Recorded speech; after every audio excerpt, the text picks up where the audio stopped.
La bicicleta no solo es un medio de transporte, ya que con un poco de ingenio y ganas de reciclar, se convierte en una bicilicuadora. Aquí la historia. Esta bicicleta la hace de licuadora, por lo que estoy viendo. Sí. ¿Quién la diseñó? Es una bicilicuadora y no está Albertititito, ¿no? Albertititito, él la diseñó y pues precisamente es ingeniería de punta, viene desde Alemania, ¿no?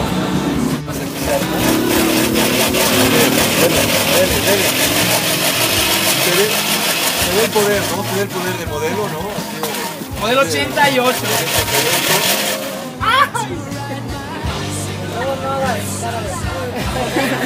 ¿Sí que te gustó?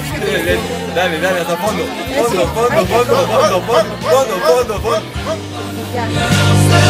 Los biciclécticos y los visionudos demuestran una vez más que sí se puede salvar el planeta.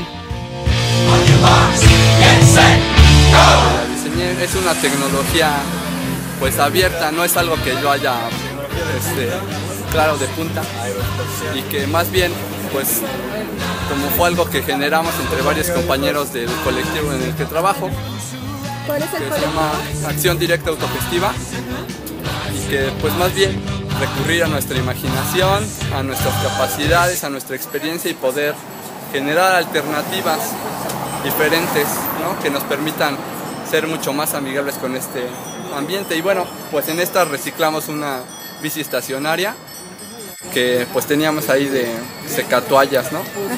Y que pues con un portabultos y una masa se pudo adaptar para hacer una bicilicuadora.